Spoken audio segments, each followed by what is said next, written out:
nosotros continuamos en el texto de Romanos 8. Este es el cuarto sermón en este capítulo. La verdad es que nosotros pudiéramos pasar varios mensajes más si quisiéramos desempacar todo lo que está aquí, pero el texto de hoy es breve, pero decía más tempranamente que su brevedad no le quita ni profundidad ni le quita importancia. Y que el apóstol Pablo ha empacado, otras veces me han oído decir, vamos a desempacar o tratar de desempacar todo lo que está en este texto, pero ahora yo quiero usar otra palabra para aplicársela a Pablo. Pablo empaca, nosotros desempacamos. Pero en el texto Pablo ha empacado toda la doctrina de la salvación, desde la eternidad pasada a la eternidad futura, que es todo el tiempo restante, y lo ha hecho en 3 versículos. 3 versículos. Es más, Pablo resume esa historia en 5 palabras que están en esos 3 versículos. 5 verbos. Y hacía la anotación en el primer mensaje que los verbos tienen la voz cantante. Y estaba pensando más como en el lenguaje original, pero sabes que en español y en inglés es la misma cosa. Quítale el verbo a una oración y no tienes nada, no sabes qué pasó. Y Pablo entonces selecciona 5 palabras: conoció, predestinó, llamó, justificó, glorificó, y ahí está contenida toda la historia de la redención. Y cuando Pablo hace eso, él le habla justamente a un grupo de personas a quienes le pasó eso. Eso que yo acabo de mencionar le pasó y le va a terminar pasando a un grupo de personas. De manera que a ese grupo de personas, Pablo le explica de forma muy breve cuál es el propósito de Dios para con ellos. Un propósito concebido en la mente de Dios desde antes de la creación del universo para llevarlo a cabo en el tiempo y en el espacio. Recuerda, Dios existe fuera del tiempo y del espacio. Él piensa fuera del tiempo y del espacio, pero cuando Él quiere hacer algo, como no es Él, tiene que hacerlo en tiempo y espacio. Y entonces Dios preparó una creación, preparó un planeta.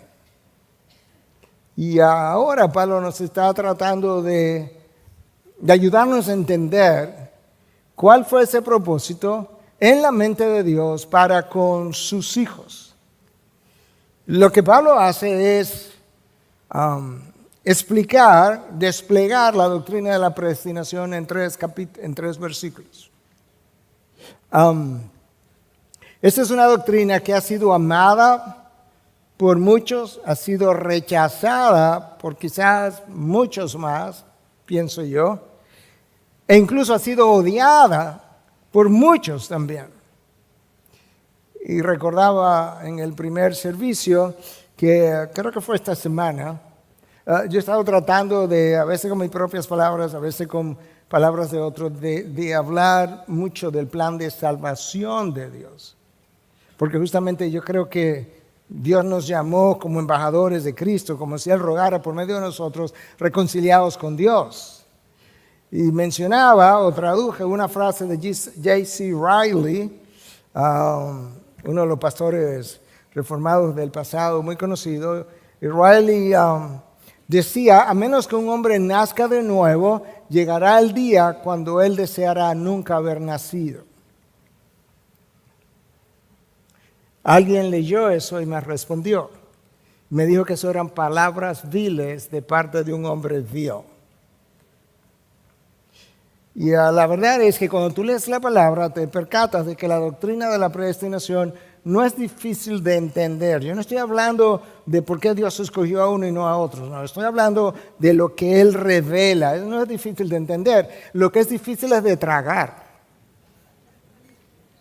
Hasta que nos humillamos y confesamos que nosotros somos incapaces de poder elegir a Dios. Pero está en casi todos los libros de la Biblia. Tú abres el libro del Génesis y te encuentras que Dios escogió a Abraham. Y Josué 24:2 nos dice que Abraham estaba del otro lado del Jordán. Israel está aquí, del otro lado del Jordán. Ur de los Caldeos. con sus antepasados, con sus parientes, adorando dioses paganos. Y Dios fue y lo eligió.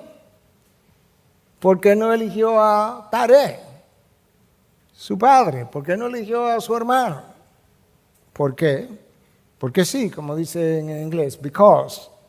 Porque fue la elección de Dios. Dios fue al desierto y encontró a un hombre que estaba cuidando ovejas por 40 años y le dijo a Moisés, tú eres mi instrumento, vámonos para Egipto. ¿Y por qué Moisés y no otro? No, porque tú eres mi elección. Estamos apenas en el segundo libro de la Biblia. Tú llegas a Deuteronomio, el quinto libro de la Biblia, y en el capítulo 7, versículos 6 al 8, Dios le dice a la nación de Israel, yo te escogí, no porque tú eras mayor que ninguna de las naciones de la tierra, de hecho tú eras la menor de todas las naciones de la tierra, pero yo te escogí. ¿Sabes por qué? Escucha, porque te amé. Nada en ti, nada extraordinario en ti, yo simplemente te amé. Si revisa la historia de los profetas del Antiguo Testamento, todos ellos fueron elegidos para la posición sin nunca haber llenado una aplicación. Si te va al Nuevo Testamento, el apóstol Pablo dice en el capítulo 1 de Gálatas 15 al 16, pero cuando Dios que me apartó desde el vientre de mi madre y me llamó por su gracia, tuvo a bien revelar a su Hijo en mí para que yo lo anunciara entre los gentiles. ¿Cómo es eso? Que Dios me apartó desde... Pablo se limita simplemente, no se va al tiempo pasado de la eternidad, no, que me eligió mientras yo era ahí un feto, o antes que eso, un embrión, o antes que eso, un cigoto, cuando yo tenía días ahí, en el vientre de mi madre. Él me llamó, y no solamente que me llamó, me apartó para que anunciara el evangelio a los gentiles. Si te va a la persona de Cristo, en Juan 15, 16, Cristo le dice a sus discípulos, ustedes no me escogieron a mí. No es, la relación de ustedes conmigo no es como la relación de todos los demás rabinos con sus discípulos. Los discípulos escogían a sus rabinos. Ese no es el caso. Yo los escogí a ustedes y los designé para que vayan y den fruto. De manera que la doctrina de la predestinación no es difícil de entender en términos de qué es lo que Dios ha hecho. Porque al final no es lo que tú o yo pensemos, es lo que Dios ha hecho y lo que Dios ha revelado. Y de hecho, decía que nosotros somos incapaces de elegir a Dios. Déjame darte 2 versículos. En Juan 6:44, es un versículo que en múltiples traducciones te dice que nadie puede venir a Dios a menos que Dios lo atraiga, pero llama la atención que la palabra atrae o atraiga no es la que está en el lenguaje original. Y finalmente decidí buscar en la Biblia textual al español. Y esto es como lo dice, ninguno puede venir a mí si el Padre que me envió no lo arrastra. Y la palabra ahí es el cuo, con H. Esa palabra aparece 3 veces, es una, y 2 veces más aparece traducida como arrastrar, cuando arrastraron a los discípulos hacia afuera, ¿verdad? Porque estaban predicando la palabra. De manera que claramente se requiere, y de hecho el diccionario de Kittle, del lenguaje original, 10 volúmenes, el diccionario más específico acerca del griego, dice que el cubo implica exactamente eso, ser arrastrado por una fuerza irresistible. Romanos 8:7 dice que la mente puesta en la carne es enemiga de Dios, que no se somete a Dios y ni siquiera puede. De manera que Dios tiene que hacer algo o todos lamentaremos haber nacido. Entonces ahora, con esa introducción, el apóstol Pablo escribió del 28 al 30 lo que vamos a leer ahora. Y sabemos que para los que aman a Dios todas las cosas cooperan para bien, esto es, para los que son llamados conforme a su propósito. Porque a los que de antemano conoció, también los predestinó a ser hechos conforme a la imagen de su Hijo, para que Él sea el primogénito entre muchos hermanos. A los que predestinó, a esos también llamó. A los que llamó, a esos también justificó. A los que justificó, a esos también glorificó.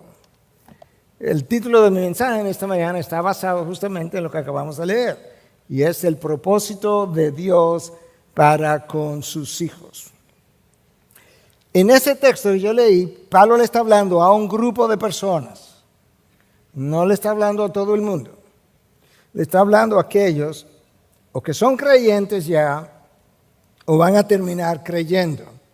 Si yo no lo veo así, yo voy a concluir erróneamente más de una vez al estudiar ese pasaje.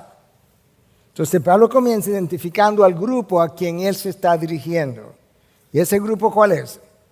Sabemos que para los que aman a Dios, que es otra forma de decir, sabemos que para los que han nacido de nuevos, o van a nacer de nuevo, para esos. Entonces, ¿qué dice Pablo de ese grupo? Porque ese es el mismo grupo, escúchame. Los que aman a Dios y los que son llamados conforme a su propósito forman un grupo. Los que aman a Dios también han sido llamados. Y de ese grupo, él dice que para ellos, todas las cosas cooperan para bien. Pero solo para ellos. No le diga a un inconverso que esto va a cooperar para bien, a menos que ya lo haya creído, porque no lo sabes. Esta es una verdad. Perdón. Como ven, mi voz no se acaba de recuperar, pero estamos ahí.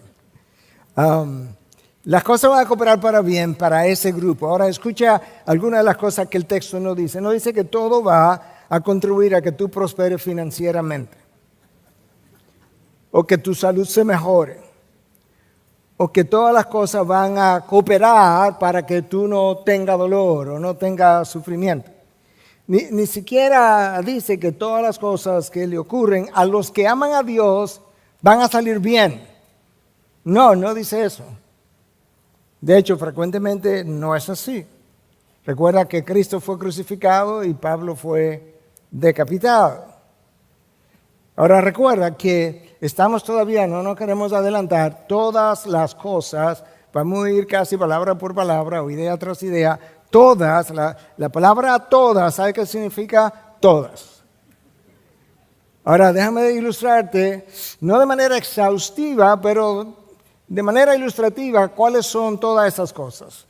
Todas las cosas, todas las circunstancias, todas las pérdidas financieras, humanas, todas las pérdidas, ganancias, decepciones, tribulaciones, accidentes, heridas, desiertos, calamidades, enfermedades, carencias y abundancias, nacimientos y muertes, todas cooperan para bien para aquellos que aman a Dios.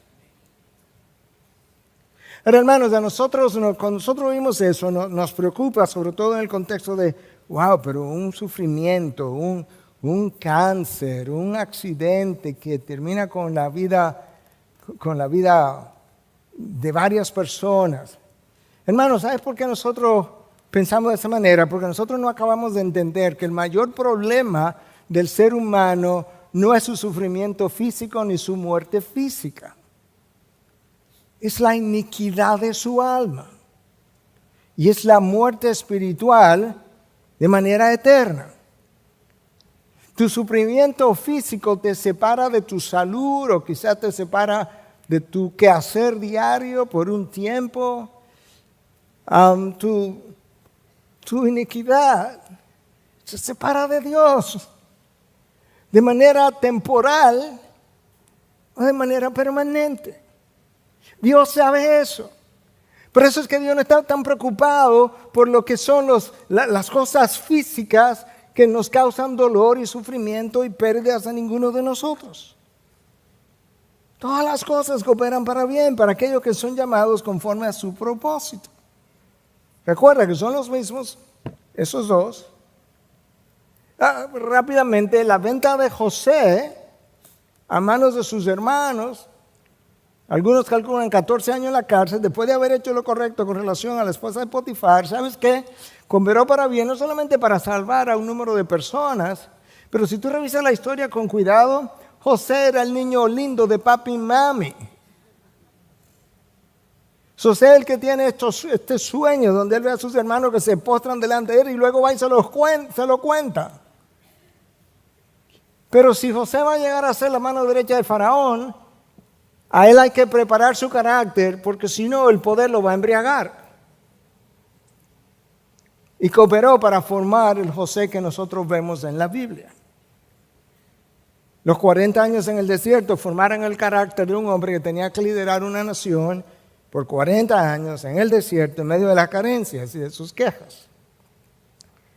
La aflicción de Job cooperó para que Dios tuvo la misericordia y Job tuvo la bendición de que después de haber conocido a Dios de una manera, porque él lo conocía, recuerda que Job era un hombre intachable, apartado del mal. Después de haber conocido a Dios de cierta manera, Dios le dio la bendición de poderlo conocer mucho más profundamente. Y cuando él entendió eso, tú conoces la historia, se tapó la boca, se arrepintió en polvo y ceniza, dijo: mis ojos yo de oída te conocía, pero ahora mis ojos te han visto. Y lo que lo llevó ahí fue el dolor y el sufrimiento. Los sufrimientos de Pablo cooperaron, y sus cárceles, y sus cadenas, y sus naufragios, para expandir el evangelio a lo largo de toda la región, incluyendo parte de Europa, y ahora resulta que hace 500 años se dio en parte de ese territorio la reforma protestante. Ahora, recuerda que vamos a ir viendo palabra por palabra todas las cosas, vimos cosas, cooperan, esa es una palabra vital. La palabra en el original es sinergio, que implica sinergia. Escucha lo que el diccionario de la Real Academia dice que sinergia significa: la acción de dos o más causas cuyo efecto es superior a la suma de los dos efectos individuales. Entonces esta mañana yo lo ilustraba con un antibiótico, un fármaco que tiene dos antibióticos en uno. Recuerda estos nombres porque es importante. Uno se llama trimetoprim y el otro, un poco más fácil, sulfamethoxazol. Al final te voy a hacer la pregunta. Cada uno de esos compuestos por sí solo no matan las bacterias, solamente inhiben el crecimiento, pero siguen vivas. Pero si tú tomas los dos compuestos y lo pones en una sola medicación, resulta que ahora ya tienen el poder de matar las bacterias. Ahora son bactericidas. Eso es sinergia. Nosotros decimos en infectología, esa es la acción sinergística de dos antibióticos. Pablo dice que todas las cosas Dios las une, las entreteje para que ellas de manera sinérgica produzcan un bien superior a lo que cada una de ellas podrían hacer si las deja por separado. Tú has visto un tapiz, o has oído de ellos, o has leído de ellos, has visto fotos. Un tapiz de esos que tejen en el oriente, ¿verdad? Tú sabes que son preciosos, algunos pueden costar millones de dólares. Si tú lo volteas, tiene una maraña de hilos. Bueno, esos hilos fueron entretejidos para que produjeran lo que se ve delante. La vida luce como una maraña de hilos, pero Dios está entretejiendo personas, cosas, circunstancias, eventos, pérdidas, ganancias, para que al final nosotros podamos ver el tapiz de la redención, que es hermoso. Todos los eventos de la vida. Cada evento, cada persona es como un hilo de ese tapiz. Y Dios es quien está entretejiendo cada cosa. Déjame volver a enfatizar, antes de seguir, el hecho de que lo que no significa que todas las cosas cooperan para bien. No dice que el sufrimiento y el dolor en sí es bueno. sea, ahora no vamos a decir qué bueno que a fulano le diagnosticaron cáncer. No, porque nosotros no estamos diciendo que las cosas en sí son buenas. Es que esas cosas Dios las hará cooperar para bien. Si tú me das un golpe ahora, eso claro, eso es vil de tu parte, pero cooperará para bien. No dice que todo va a salir bien si tengo fe. Como mencioné, ¿verdad? Pero te voy a dar otro ejemplo. Pedro cae en la cárcel y va un ángel y lo saca. Y luego Jacobo cae en la cárcel y no va ningún ángel y no lo sacan y lo decapitan. Esas dos historias, dos apóstoles, están narradas en el mismo texto de Hechos, una detrás del otro. Tampoco dice que si yo pierdo un trabajo es porque, pastor, yo perdí mi trabajo, qué bueno, Dios me va a dar uno mejor. No, quizá tiene 2 años sin trabajo por delante, porque el texto no está hablando de eso. Ahora tus 2 años sin trabajo se supone que produzca en ti un mejor efecto que si estuviera trabajando. Si amas a Dios, si has nacido de nuevo. De manera que la doctrina de que estamos hablando en este momento, o la verdad que estamos desempacando en este momento, no es que todo cooperará para bien para todo el mundo. No, solo para los que aman a Dios y han sido llamados conforme a su propósito. El texto se limita a ese grupo. Ahora, lo que sí implica es que en el último sentido, para el que ama a Dios, nada es malo en el último sentido, porque Dios lo hará cooperar para bien. Bueno, ¿implica entonces que mi pecado no es malo? No, tu pecado es vil, ofende a Dios y es digno, y el mío también, igualmente, y es digno de disciplina y todo lo demás, pero a través de la disciplina Dios entonces llevará a cabo su propósito. Hermanos, todas las circunstancias que atravesamos, que no nos gustan, que nos duelen, constituyen el instrumento de Dios para llevar a cabo su propósito, que todavía no hemos definido. Solamente hemos hablado de un propósito, pero ya lo leímos. Lo que queremos es queremos ir en el orden, explicando el pasaje, exponiendo el pasaje. De manera que esta es la razón. Si es verdad que todas las circunstancias por las que yo atravieso forman el cincel de Dios para llevar a cabo su propósito, entonces ahora entiendo por qué la palabra insiste en que todas mis quejas son contra Dios. Porque es Dios quien ha orquestado las circunstancias en medio de las cuales yo me encuentro. Esa es la razón por la que Moisés le dice al pueblo judío: yo no sé por qué se quejan contra nosotros. Sus quejas no es contra nosotros, son contra Dios. Yo no los saqué al desierto, yo no los llamé, yo no inventé este plan, formulé este plan en mi mente. No, fueron providencialmente arregladas por Dios.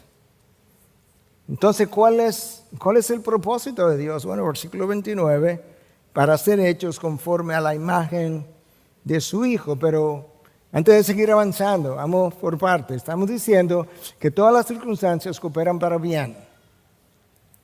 Mira lo que Richard Baxter dice, un pastor reformado: el sufrimiento abre las cerraduras de las puertas del corazón de tal manera que la palabra penetra más fácilmente. El sufrimiento es la llave de Dios para abrir puertas que estaban cerradas con 7 candados porque no querían recibir la palabra de Dios. Pero en medio del dolor las barreras se bajan.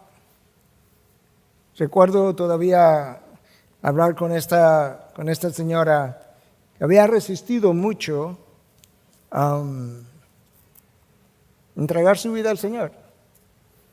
Y ya en sus últimas, no sé si 24 horas o 48, no recuerdo, pero pocas horas, hablamos acerca de la vida eterna, de lo que le atemorizaba. Y no voy a entrar en los detalles, pero al final ella terminó entregando su vida al Señor. Porque hay algo que el dolor hace. A veces nos resistimos, a veces Dios está tratando de hacer algo a través del dolor y aún en el dolor me sigo resistiendo, entonces tiene que continuar el dolor.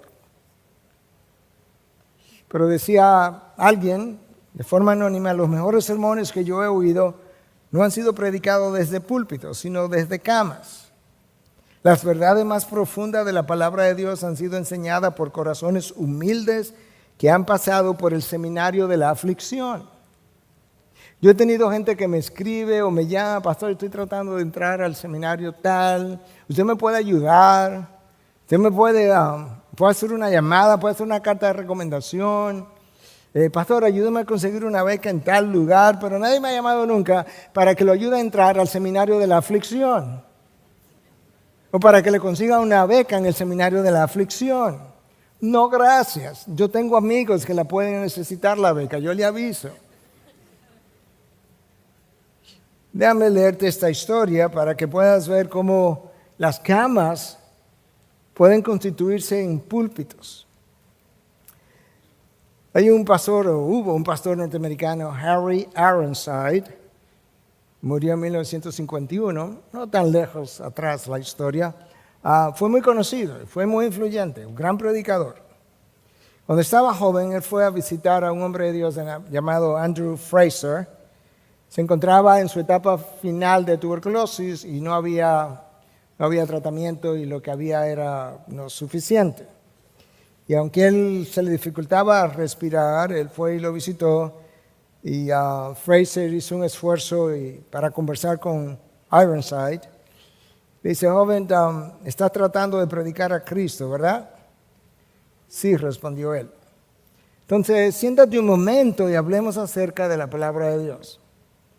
Andrew Fraser abrió su Biblia y con las fuerzas que le quedaban, te estoy leyendo la historia, leía pasaje tras pasaje enseñándole a Ironside verdades que él nunca había visto, por lo menos desde ese ángulo. Y prontamente sus lágrimas comenzaron a correr por sus mejillas y él, conmovido, le dice al señor Fraser, ¿podría decirme dónde encontrar un libro que explique estas verdades? ¿Aprendió usted esto en algún seminario o universidad? Fraser le respondió, mi querido joven, aprendí estas cosas de rodillas, en el suelo de una humilde casa en el norte de Irlanda.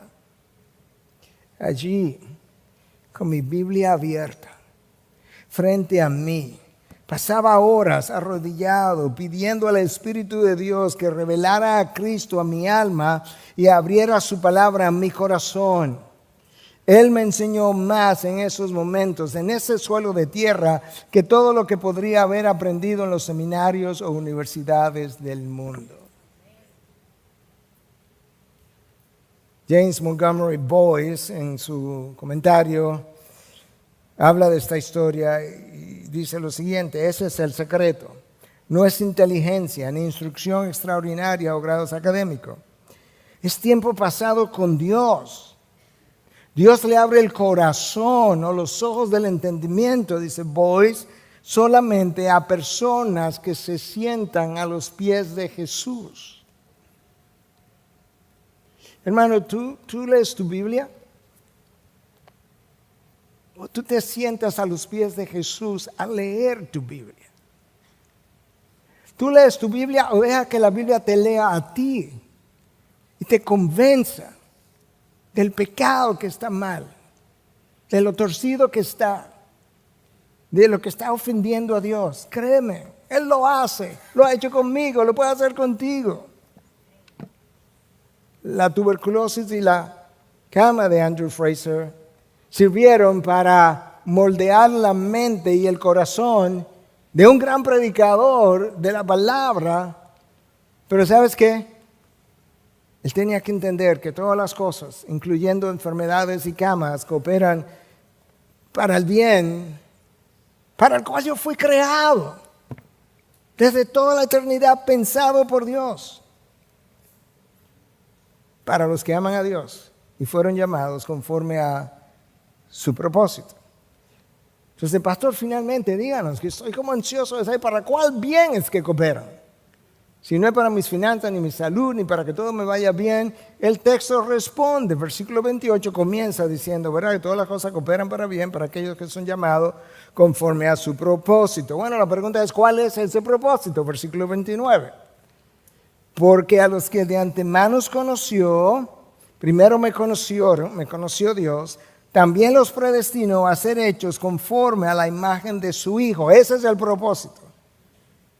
Para que Él sea el primogénito entre muchos hermanos. El bien para el que cooperan las cosas es para redimir la imagen de Dios en ti que Adán trastornó, dañó, torció. Es a eso que Cristo vino. Cristo no vino a redimir a Miguel Núñez o José Sánchez, por así decirlo, vino a redimir la imagen de Dios en él. Porque Dios valora su imagen. La palabra entonces dice que todo comienza con conocer. A los que de antemano conoció, la palabra ahí es proginosco, ginosco, conocer. La pregunta sería, ¿qué implica esa palabra? Bueno, implica conocer algo desde toda la eternidad, pero implica más que eso.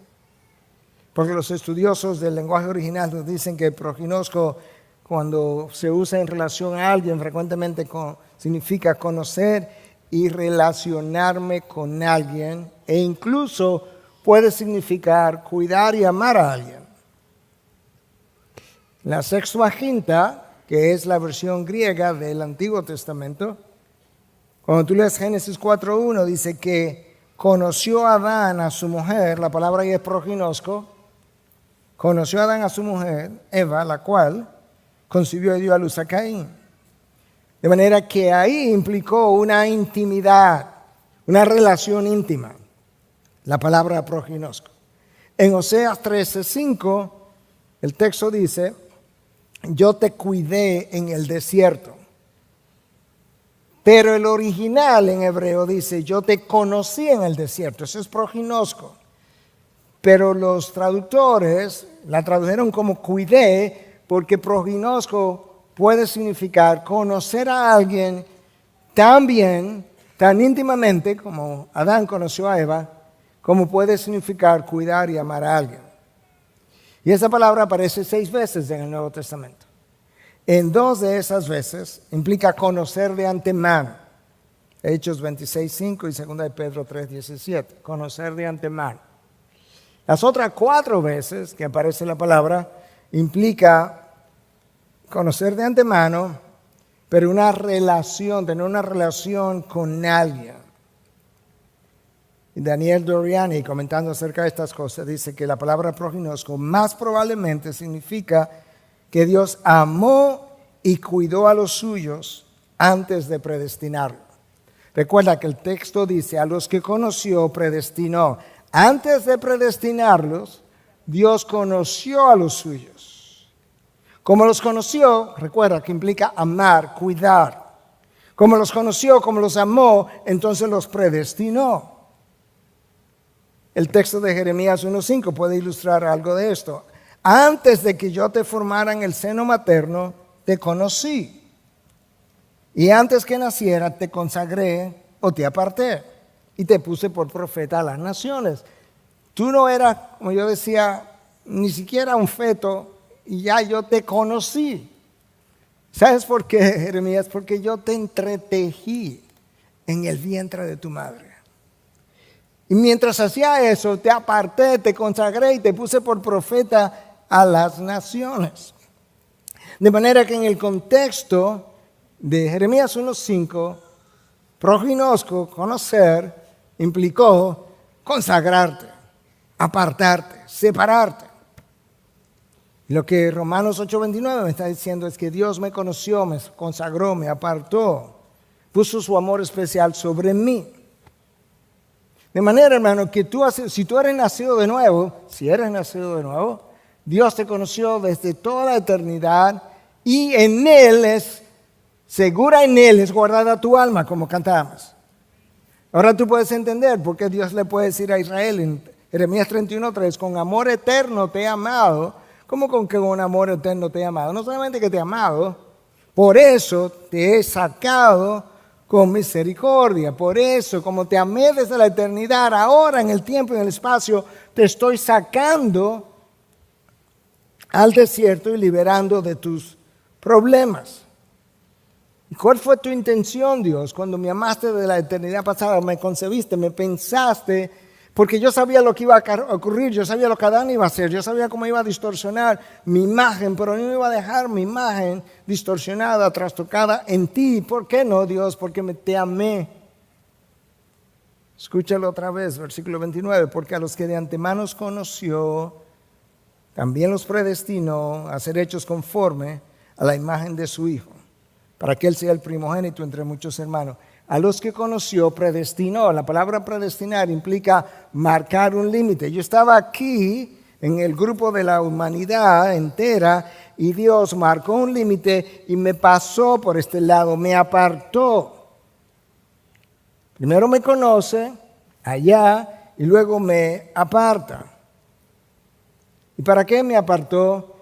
Para ser hecho conforme a la imagen de su Hijo. Por eso es que todas las cosas cooperan para bien, porque como nada estorba los propósitos de Dios, no importa si es enfermedad o muerte o accidente o separación o pérdida, todo forma parte del cincel de Dios para ir quitando de ti todo lo que no se parece a Cristo. Ahora déjame hacerte una pregunta, no tienes que contestar, la respuesta es obvia. ¿Tú crees que en ti y en mí queda todavía mucho que no se parece a Cristo? ¿Verdad? Pues ya tú sabes que queda así mismo, de cosas por las cuales tendrá que atravesar. Porque hay que quitar todos los de ti y de mí. La imagen del Hijo formada en ti y en mí es el propósito de Dios desde toda la eternidad. Dios está cincelando eso. Escucha esta idea hermosa de parte de Spurgeon. Dios estaba tan complacido con su Hijo y vio tal belleza en él que decidió multiplicar su imagen. ¡Wow! Nosotros no entendemos la Trinidad, pero no sé si puedes seguir conmigo ahora, pero Jonathan Edwards pensaba que el Hijo unigénito de Dios es esto. Cuando Dios piensa en sí mismo y proyecta a sí mismo hacia afuera, eso que se es proyectado es su Hijo. La imagen perfecta de Dios. Si eso es verdad, lo que Dios está tratando es de proyectar en nosotros una imagen como la de Él, con la limitación que somos criatura y Él es creador, que no somos Dios, sino sus hijos.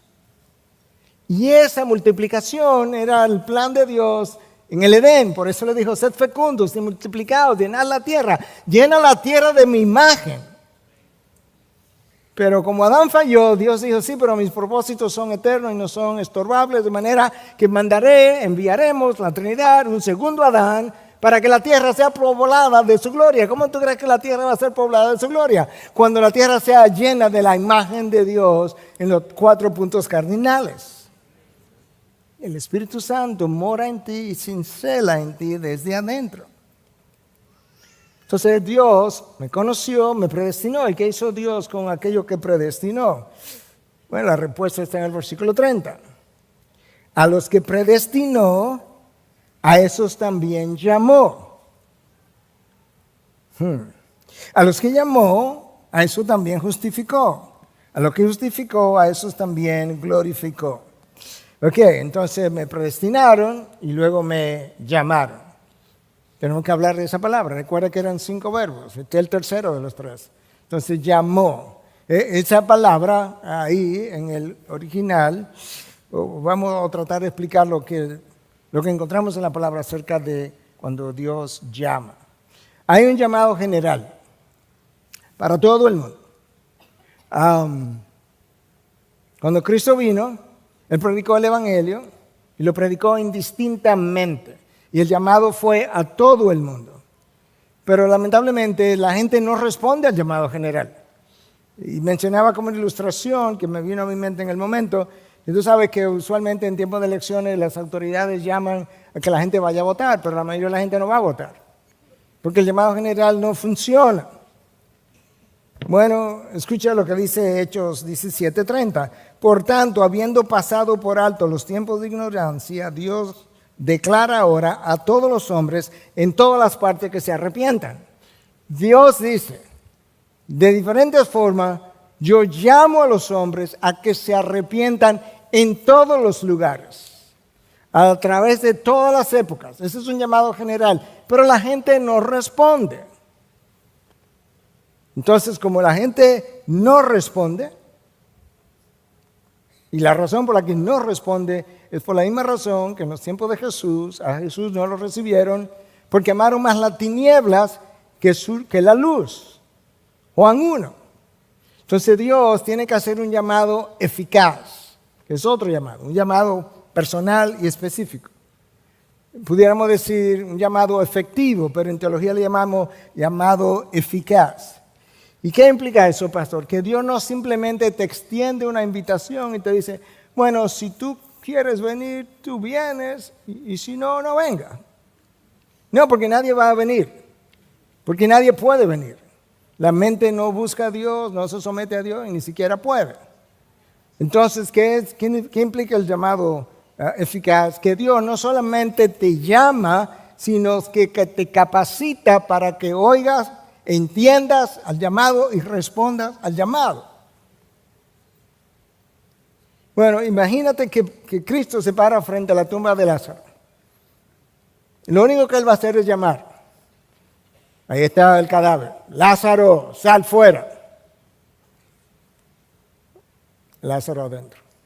Lázaro, sal fuera. 2000 años después tuviera Cristo llamando a Lázaro. ¿Qué tiene que pasar para que Lázaro pueda responder? Él tiene que volver a la vida, porque los muertos no oyen. Cristo tuvo que levantarlo de entre los muertos y ahora vivo le hace un llamado. Lázaro, sal fuera. Ahora Lázaro dice, alguien me está llamando allá afuera. Déjame ir. Bueno, así mismo estabas tú muerto en tus delitos y pecados y tú oías el llamado, la predicación del evangelio y tú no respondes. Y no respondes. Pero hay un día en el que Dios te hace nacer de nuevo y después que naciste de nuevo, tú oyes el llamado y ahora no solamente lo oyes, lo entiendes y no solamente lo entiendes, ahora quieres responder porque en el nuevo nacimiento está el Espíritu Santo que ahora ha puesto en ti el querer y el hacer. ¿Tú te imaginas la gracia de Dios? ¿Tú te imaginas la misericordia de Dios? El amor de Dios, no solamente que te pensó en el pasado, guardó tu alma hasta este momento, te capacitó para que respondiera a su llamado por medio del nuevo nacimiento. ¡Wow! Nosotros debiéramos estar extremadamente gozosos y agradecidos. Ahora recuerda que la palabra interpreta la palabra o la palabra ilumina la palabra cuando necesito más luz. Si me voy a Efesios 1, donde Pablo en 14 versículos nos habla con lujo de detalles de esta predestinación, déjame decirte algunas cosas más que informan a Romanos 8, 28 al 30. Pablo nos dice, no te voy a leer el texto, simplemente del versículo 4 al 14, Pablo nos dice que fuimos escogidos en Cristo, versículo 4. Estamos en Efesios 1. Ahí mismo en el versículo 4 nos dice que nos predestinó en amor o por amor. Esa es la causa. Versículo 5 nos predestinó para adoptarnos como hijos. No solamente que nos predestinó, sino que parte del propósito era que yo llegara a ser un hijo de él. Versículo 6 nos predestinó para alabanza de su gloria en el amado. Me predestinaron en el amado. Y una de las razones es que cuando todo se ha dicho y hecho, Dios, la gloria de Dios, la gloria de la gracia de Dios, sea desplegada a través de los salvos. Fuimos predestinados según el propósito de aquel que obra todas las cosas conforme al consejo de su voluntad. Versículo 11, esta fue la voluntad de Dios y Él la fue a buscarla, fue a realizar, se propuso realizarla. Versículo 13, para obtener salvación yo tengo que oír el mensaje de salvación, el evangelio. La gente viene a Cristo cuando escucha el evangelio. Por eso es que Pablo nos dice en 2 Corintios 5 que somos embajadores de Cristo. Como si Dios rogara por medio de nosotros reconciliados con Dios. ¿Cómo es que Dios ruega por medio de nosotros cuando nosotros predicamos el evangelio? Y fuimos sellados con el Espíritu Santo, que es la garantía de la promesa, versículo 13.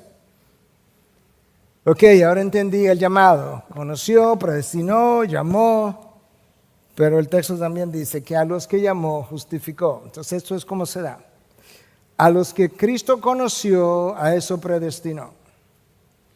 A los que Cristo predestinó, a esos llamó. A los que Cristo llamó, ya vimos eso, a eso justificó, y a lo que justificó, glorificó. Entonces, ¿qué es la justificación? La justificación es un término legal, como si estuviéramos en una corte. Es un acto, el acto por medio del cual Dios Padre declara justo a una persona sin ser justa por medio de la sangre de Cristo. Después que la persona se ha arrepentido y ha pedido perdón por sus pecados y ha nacido de nuevo. Dios dice, tú no eres justo en ti mismo, pero mi Hijo te va a dar su santidad y ahora yo te voy a declarar justo. No inocente, tú eres culpable, pero te voy a declarar justo sin serlo.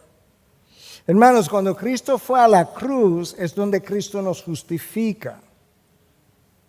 Ahora, cuando Cristo fue a la cruz, Él no justificó a todo el mundo y luego la gente se pierde o se salva en el camino. No, Cristo justificó a todos aquellos y solamente a todos aquellos que el Padre conoció, que el Padre predestinó y que el Padre llamó. A esos Él justificó. Cristo no nos hizo justificables en la cruz, Cristo nos justificó. Ese es el tiempo verbal, hecho, completo. Ahora de ahí en adelante habría que esperar el tiempo y el espacio para que yo llegara a conocerlo, pero yo estaba justificado.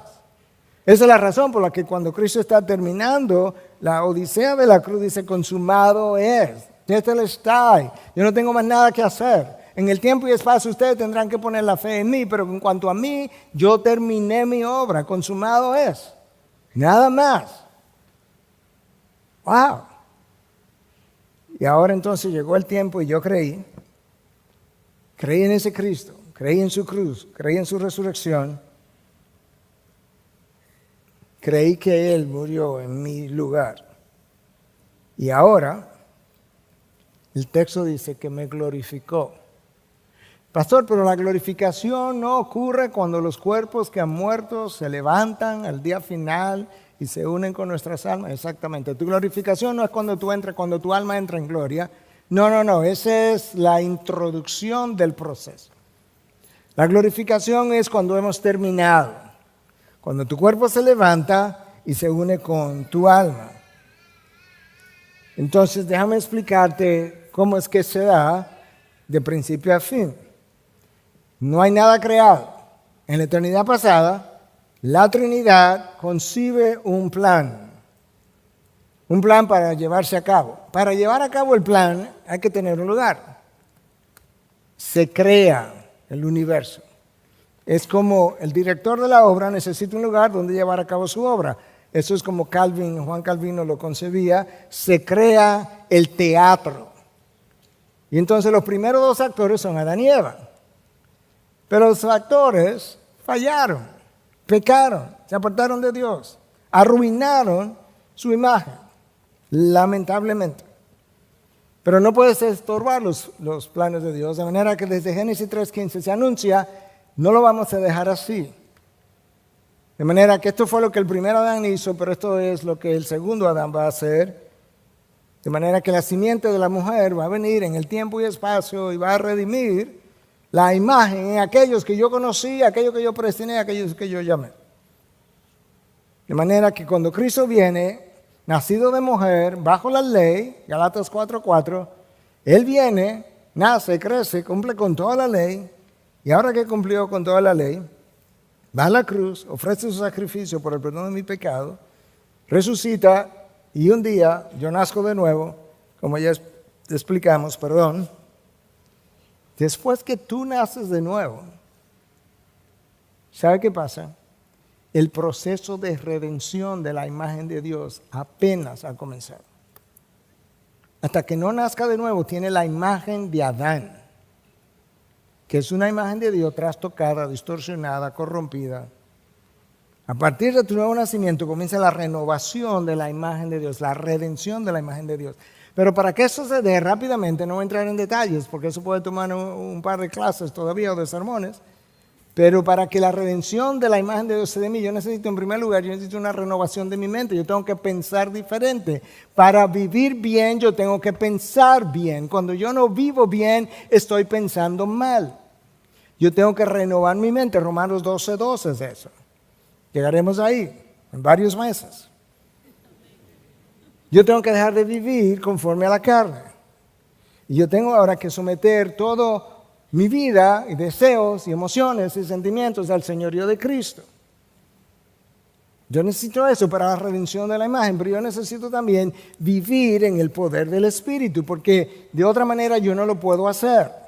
Es el poder del Espíritu que me ayuda a someter toda mi vida al señorío de Cristo. Y no lo puedo hacer porque yo tengo pecados remanentes que son poderosos y que dominan mi voluntad, a menos que yo haya sometido mi voluntad a la acción del Espíritu. Llegará el momento entonces, al final de mi vida, cuando yo muera y cuando ya Cristo haya declarado el fin de las cosas, que mi cuerpo se levantará. Y esto es como Pablo lo describe en 1 Corintios 15, 51 y 53. Así que les digo un misterio. El misterio, la palabra misterio es algo que en el Antiguo Testamento no se conocía, pero es revelado en el Nuevo. Entonces aquí está la revelación. No todos dormiremos, o sea, no todos nos vamos a morir, porque Cristo va a llegar un momento que hay gente viva. Pero todos seremos transformados, todos los que aman a Dios, todos los que han sido llamados. En un momento, en un abrir y cerrar de ojos, a la trompeta final. Pues la trompeta sonará y los muertos resucitarán incorruptibles y nosotros seremos transformados. Porque es necesario que esto corruptible se vista de incorrupción y esto mortal se vista de inmortalidad. Porque el cuerpo que se sembró en debilidad va a resucitar en poder y lo que se sembró en vergüenza va a resucitar en gloria. Ese es el momento de la glorificación, hermanos. Dios te conoció, Dios te predestinó, Dios te llamó, Dios te justificó, Dios te glorificó. Y yo decía más tempranamente, porque se produjo exactamente ese silencio sepulcral, después de tú entender esos 3 versículos y lo que Dios ha hecho y cómo lo pensó y cómo lo realizó y cómo lo sigue realizando, la insondable sabiduría de Dios es tan extraordinaria que si nosotros hubiésemos sido pentecostales estuviéramos saltando, brincando y aplaudiendo y diciendo gloria a Dios, aleluya. Pero como nosotros somos como somos, qué bueno, qué interesante, no lo había pensado. ¿Usted sabe qué, pastor? Eso fue... Hermanos, tú tienes que pedirle a Dios que abra tu entendimiento a la sabiduría de este libro para que tú puedas ver la mente de Dios. Dios ha revelado su mente para ti, para que puedas saborear su sabiduría, para que las cosas del mundo no te llamen la atención. En el primer servicio yo daba testimonio, yo estaba ahí cantando y cuando comencé a cantar, en Él es guardada mi alma, yo comencé a llorar porque yo sabía lo que iba a predicar y pensar que en Él está segura mi alma, está guardada mi alma desde la eternidad pasada. No cuando yo nací, no, mucho antes. No cuando Dios creó la tierra, no, cuando no había nada más que la Trinidad. Dios me pensó y me guardó hasta el día de hoy. Y si no me hubiera guardado, me hubiera perdido todos los días de mi vida. Y si no me guarda de aquí al final, me pierdo también. Y si eso no es suficiente para tú vivir dándole gracias a Dios y diciendo gloria a Dios, aleluya, gloria a Dios, aleluya. No, pastor, que yo no soy así. Bueno, yo tampoco, pero lo vivo, lo siento, lo gozo, lo disfruto, hermano. Lo pienso. Pero no puedo vivir una vida tan bla, con una revelación tan wow. Es indigno. No es digno. Tú sabes ya el significado. La revelación es wow y mi respuesta es bla. Hello. Bueno, pastor, y si ya Dios lo va a hacer todo y lo planificó todo, entonces ¿para qué vamos a predicar? Uy, pídele a Dios que te abra los ojos del entendimiento. Dios dice por qué tenemos que ir a predicar. Dios sabe nuestras preguntas, como sabe nuestras preguntas, nos manda la respuesta adelante y después dice, cuando ustedes pregunten, mátense ustedes mismos, vayan a buscar la respuesta. Romanos 10, 13 al 15, porque todo aquel que invoca el nombre del Señor será salvo. Recuerda que yo te dije que Efesios 1:13 dice que para ser salvo hay que oír el mensaje del Evangelio. Aquí está, todo aquel que invoque el nombre del Señor será salvo. ¿Cómo pues invocarán a aquel en quien no han creído? ¿Y cómo creerán en aquel en quien no han oído? ¿Y cómo oirán sin haber quien les predique? ¿Y cómo predicarán si no son enviados? Tal como está escrito, cuán hermosos son los pies de los que anuncian el evangelio del bien. Nosotros predicamos porque Dios no solamente nos llamó con un propósito y nos llamó para ser embajadores de Cristo, como si Él rogara a los hombres por medio de nosotros reconciliados con Dios. Porque tú eres un micrófono, porque Dios no solamente predestinó quién iba a ser salvo, predestinó quién iba a ser el instrumento de salvación de esta persona. Dios no te necesita, pero quería que tú participaras en la gloria de su plan de redención y lo disfrutara y pudieras conocer más de Él y pudiera conocer su poder que levanta muertos. Y entonces mi vecino no puede elegir a Dios, no, ni tú tampoco, hasta que Dios te elige. Romanos 3:11, no hay quien entienda, no hay quien busque a Dios. Hermano, ¿sabes qué? Tú eres la mejor evidencia de la incapacidad del ser humano.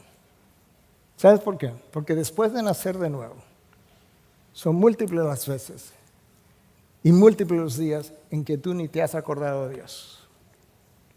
¿O no? Sé sincero. Sí, gracias, hermano, que son más. Los otros pecaron, me entiendo, pero gracias. Porque no lo buscamos, estando dentro.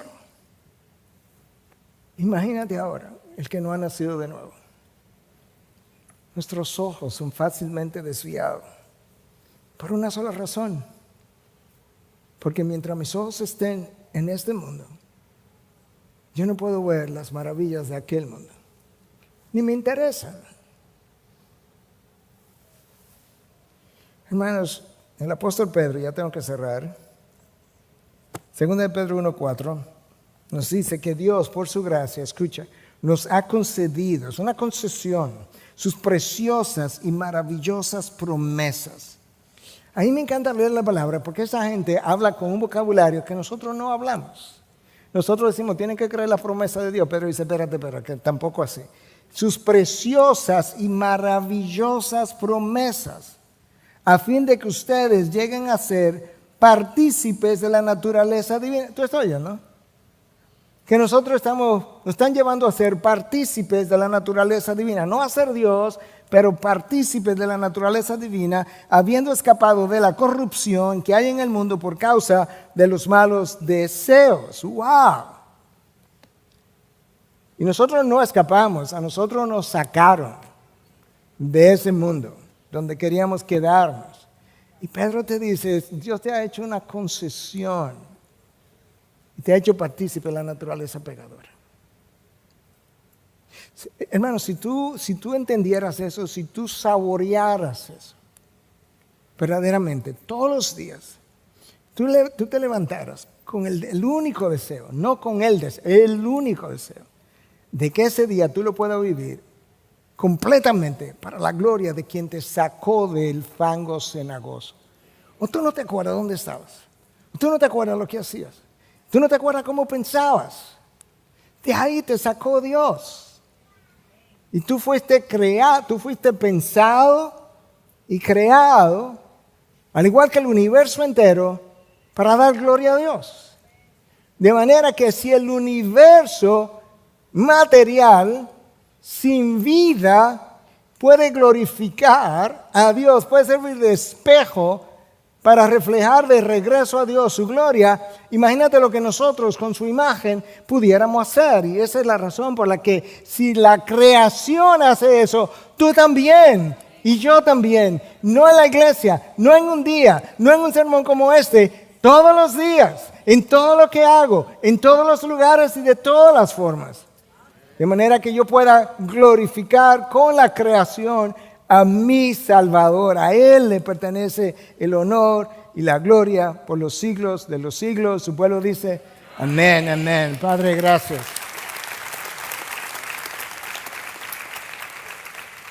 Gracias por lo revelado. Perdona nuestra